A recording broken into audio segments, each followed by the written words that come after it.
राधे राधे दोस्तों, कैसे हैं आप सब। आई होप आप सब अच्छे होंगे और मेरे चैनल में आपका स्वागत है। तो आज जो मैं आपके लिए रेसिपी लेकर आई हूँ, बहुत ज़्यादा टेस्टी और बहुत ज़्यादा हेल्दी।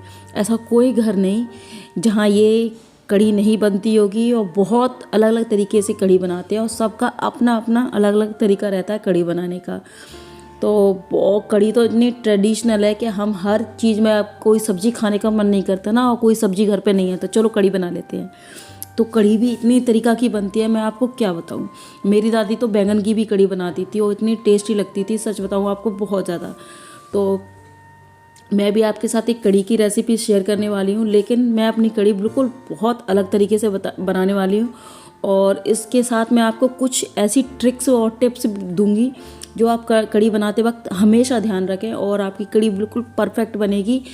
मैं ये नहीं कह रही कि आप सबको कढ़ी बनाना नहीं आता, बट होता है ना कि कोई कोई चीज़ें हम मिस कर देते हैं और हमें उस चीज़ की जानकारी नहीं होती कि इस टाइम पर हमें किस चीज़ का ध्यान रखना चाहिए।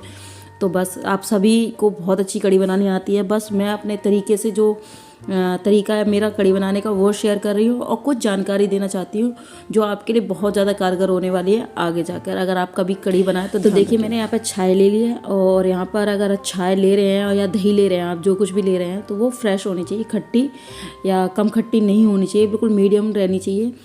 तो बहुत से लोग ज़्यादा खट्टी की भी बनाते हैं। तो देखिए, और जो मैंने यहाँ पे बेसन डाला है आपने देखा होगा, बस मैंने 1 ही चमचा बेसन डाला है और मुझे पता है कि इतने में मेरी कढ़ी बहुत ही परफेक्ट बनकर तैयार होगी। तो मैं यहाँ पे एक टिप्स देना चाहती हूँ, अगर आप ज़्यादा बेसन डालोगे तो आपकी कढ़ी तुरंत एक उबाल आते ही गाढ़ी हो जाएगी और कढ़ी बिल्कुल भी अच्छी नहीं बनेगी। बस उसमें बेसन बेसन का ही टेस्ट आएगा और उसका कच्चापन नहीं जाएगा कढ़ी का। तो आप ध्यान रखें, पहली टिप्स कि बेसन आप उतना डालें जिसमें आपकी कढ़ी अच्छे से पक के गाढ़ी हो, बिल्कुल लास्ट में जाके, क्योंकि कढ़ी का मतलब ही होता है हमें काढ़ना, उसे ज़्यादा से ज़्यादा पकाना। तो ऐसी मेरी जो दादी है कम से कम कढ़ी को 1-1.5 घंटे उबालती थी और कढ़ी पक के जब आधी हो जाती थी ना, तब वो कढ़ी इतनी स्वाद बन के तैयार होती थी जिसकी मैं आपको बता भी नहीं सकती, इतना अच्छा टेस्ट आता था उस कढ़ी का। तो देखिए मैंने यहाँ पर कुछ मसाले भी ऐड किए हैं, जिसमें मैंने हल्दी और लाल मिर्च पाउडर डाला है। मैंने अभी यहाँ पर नमक ऐड नहीं किया है। और देखिए यहाँ पे मैं तड़का लगा रही हूँ, तो तड़के में मैंने जीरा ले लिया है और इसी के साथ मैं अजवाइन डाल दूँगी। बहुत से लोग राई भी डालते हैं, तो आप डाल सकते हैं, मैंने नहीं डालती, मुझे पसंद नहीं है राई। तो देखिए यहाँ पे मैंने अजवाइन डाल दी और यहाँ पे मैंने अभी लहसुन नहीं डाला। लहसुन मेरी दादी जो जिस तरीक़ा से तड़का लगाती थी लास्ट में, मैं वो दिखाऊंगी आपको। तो आप प्लीज़ वीडियो को फुल वॉच करें। और मेथी डाल दी, मेथी मैं तभी नहीं डाली, मेथी मैंने प्याज डालने के बाद डाली है, क्योंकि एकदम से मेथी डालते तो जल जाती है, काली काली हो जाती है, तो उसका कड़वापन आ जाता है। अब देखिए मैं यहाँ पर डाल रही हूँ करी पत्ता। करी पत्ता भी मैं इसी के साथ डालूंगी, एकदम से वो ऐसे काले से नहीं होंगे और अच्छे ग्रीन हरी जो हमारे पत्ते हैं वो हरे रहेंगे। तो देखिए अब मैंने इसमें कड़ी पत्ता भी डाल दिया। और अगर आप कड़ी पत्ता नहीं खाते तो रहने दें, वैसे कड़ी में कड़ी पत्ता बहुत ज़्यादा अच्छा लगता है और बहुत अच्छी खुशबू भी आती है इसकी। तो देखिए इन सब चीज़ों को अच्छी तरह से भून लेंगे हम। और मैंने यहाँ पे हींग भी नहीं डाली अभी, हींग भी मैं लास्ट में ही डालूंगी। और वो तड़का आप देखना बहुत ज़्यादा ज़बरदस्त होने वाला है वो तड़का आपको, और बहुत ज़्यादा पसंद आएगा। तो इन सब चीज़ों को हम अच्छी तरीक़ा से फ्राई कर लेते हैं बहुत अच्छी तरीक़ा से। तो मैं यहाँ पे आपको कुछ बताने वाली थी छाय को घोलते वक्त। अगर आपकी छाय खट्टी ज़्यादा है और आपको कढ़ी खाने का मन कर रहा है, तो आप एक चीज़ का हमेशा ध्यान रखें, एक तो थोड़ा सा उसमें है ना जो उसके ऊपर पानी छा जाता है, उस पानी को हटा दें। और पानी को हटाने के बाद अगर आप उसमें बेसन डाल के घोल रहे हैं तो उसमें उसी वक्त नमक डाल दें, क्यों नमक जो होता है कढ़ी को पकाते वक्त उसका ना खट्टापन रोक देता है और ज़्यादा कढ़ी आपकी खट्टी नहीं होगी और आपकी कढ़ी बिल्कुल जैसी आप परफेक्ट कढ़ी चाहते हो ना, जितनी खट्टी होनी चाहिए उतनी ही खट्टी रहेगी। तो नमक उस वक्त डाल दें। अगर आपको कढ़ी खाने का ही मन कर रहा है और कढ़ी छाछ खट्टी नहीं है, दही खट्टी नहीं है, फिर भी कढ़ी खानी है आपको, तो फिर तो उसका सॉल्यूशन मैं बताने वाली हूँ आपको। उस वक्त क्या करें, आप उसमें बेसन कम डालें और नमक नहीं डालें तुरंत। उस वक्त जब हम मसाला घोल रहे होते हैं तो उस वक्त हम उसमें नमक नहीं डालें, जैसे मैंने इसमें नहीं डाला था, मेरी छाय कम खट्टी थी तो मैंने इसमें नमक नहीं डाला अभी।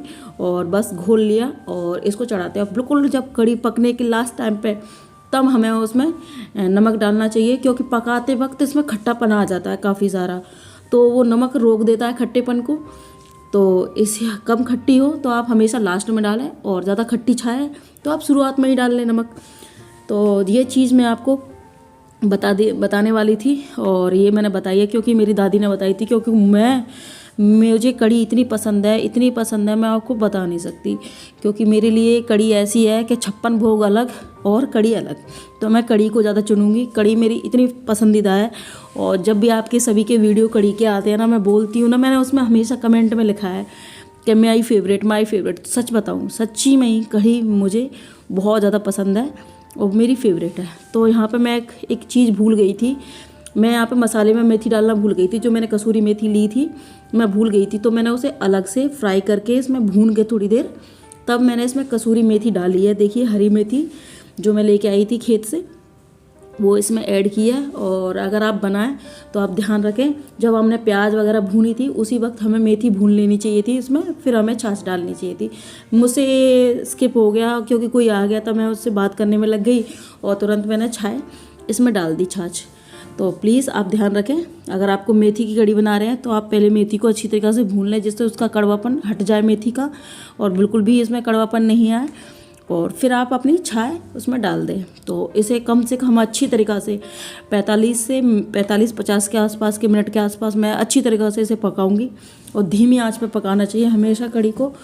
तो जिससे वो कहते हैं ना, उबल के बहुत कम रह जाती है। आप देख सकते हैं मैंने कढ़ी कितनी पकाई थी, वो कितनी हो गई है। तो अभी इसे थोड़ी देर और पकाएंगे हम। और इसमें जो पकोड़े मैंने डाले हैं वो मिक्स वेज पकोड़े बनाए थे, वही पकोड़े मैंने रख लिए थे, तो वही पकोड़े मैंने इसमें डाल दिए। तो हमारी कढ़ी इतनी टेस्टी बनके तैयार हुई थी, मैं आपको बता नहीं सकती।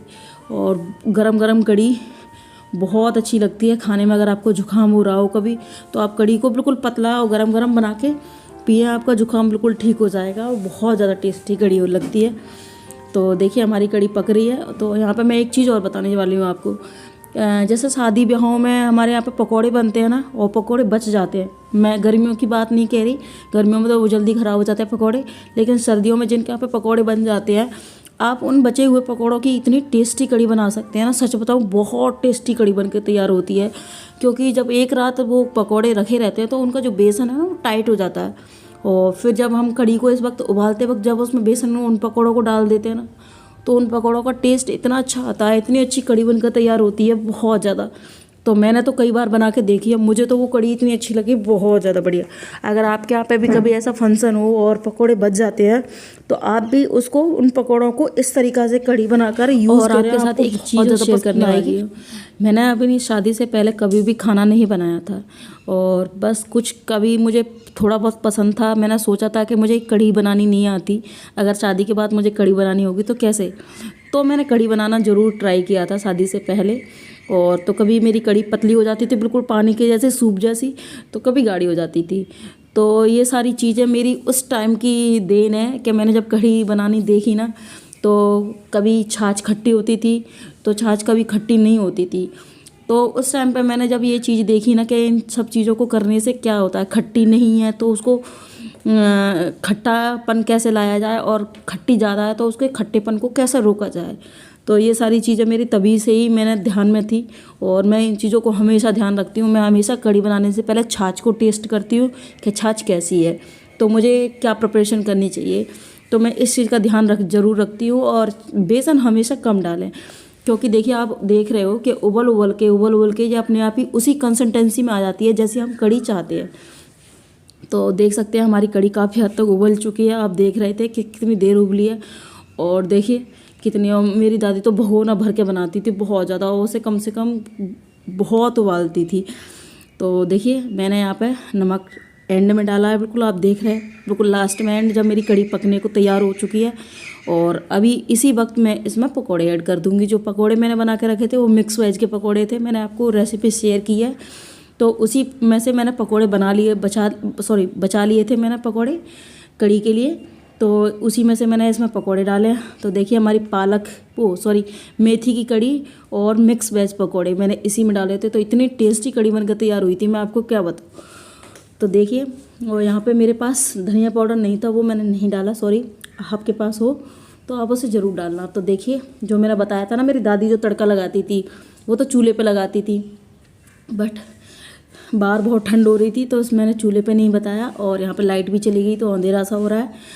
तो देखिए, तो मैंने इसमें जीरा डाल दिया और जो लहसुन था कटा हुआ वो भी डाल दिया मैंने, और इसे मिट्टी के दिए में पका रही हूँ। यहाँ पे मैंने थोड़े से कड़ी पत्ता डाल दिए इसमें, और थोड़ी सी कलर के लिए मैं इसमें डाल रही हूँ कश्मीरी लाल मिर्च।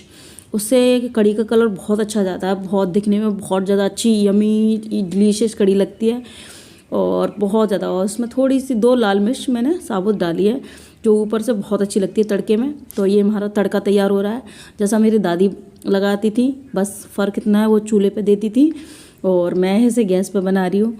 तो चलिए देते हैं तड़का। बस यहाँ पे तड़का देते वक्त मेरा कैमरा ऑन नहीं हुआ, वरना मैं आपको दिखाती। और देखिए तड़का डालने के बाद कैसे कड़ी अपने आप ही उबल रही है। चूल्हे पे नहीं रखी है, गैस पे नहीं है दोस्तों, अलग है कड़ी बिल्कुल। और फिर भी देखिए कितना उबाल आ रहा है एकदम से डालते वक्त। तो बस इसमें इसे ढक देंगे क्योंकि इसका जो फ्लेवर अरोमा है सारा कड़ी में हो जाए। और थोड़ी देर बाद हमने जब खोल के देखा तो देखिए ये हमारी कड़ी का टेक्सचर है और कैसी कड़ी बन के तैयार हुई है आप देख सकते हैं। देखिए, और मिट्टी का दिया भी नीचे ही पड़ा रहता है। तो बस इसे मिक्स कर लेंगे और चलिए मैं सर्व करती हूँ इसकी प्लेट आपके साथ। तो प्लीज़ मुझे कमेंट करके ज़रूर बताना कि आपको ये हमारी कड़ी की रेसिपी कैसी लगी हो। जो मैंने टिप्स दी वो आपके लिए काम आने वाली हुई, आपको अच्छी लगी या आपको पता थी पहले से। और प्लीज़ जो भी कड़ी लवर है वो कमेंट ज़रूर करना कि कड़ी किस किस को पसंद है मेरी तरह बहुत ज़्यादा। तो देखिए इसे मैं चावलों के साथ सर्व कर रही हूँ। आप चाहे, और कड़ी बाजरे की रोटी के साथ बहुत अच्छी लगती है, आप ज़रूर खा के देखना कभी भी। गेहूं की रोटी के साथ नहीं, चावल के साथ नहीं, कभी भी बाजरे की रोटी के साथ कड़ी जरूर खा के देखना, आपको मज़ा आ जाएगा। इतनी टेस्टी कड़ी लगती है बहुत ज़्यादा। और एक सूखी रात की जो पूड़ी, बासी पूड़ी बच जाती है ना, उसके साथ भी कड़ी बहुत अच्छी लगती है। मुझे बहुत पसंद है बासी पूड़ी के साथ कड़ी खाना। तो देखिए ये हमारी कड़ी की प्लेट लग के तैयार हो चुकी है। और आपको भी अगर ये कड़ी की रेसिपी अच्छी लगी हो जो मैंने आपके साथ शेयर की तो प्लीज़ मुझे कमेंट करना, और चैनल पर नए हो तो चैनल को सब्सक्राइब करना, बेल आइकन को ज़रूर प्रेस करना। और मैं ऐसी अच्छी वीडियो आपके और लेके आती रहूँगी। तो प्लीज़ अपना प्यार और सपोर्ट मुझे ज़रूर देना, क्योंकि मेरे सब्सक्राइबर कंप्लीट नहीं हो रहे। तो प्लीज़ आप अपना सपोर्ट ज़रूर बनाना, और प्लीज़ चैनल को सब्सक्राइब कर लो जिन्होंने नहीं किया है। तो प्लीज़ मैं आपसे रिक्वेस्ट करती हूँ, तो मुझे आप अपना सपोर्ट ज़रूर दें।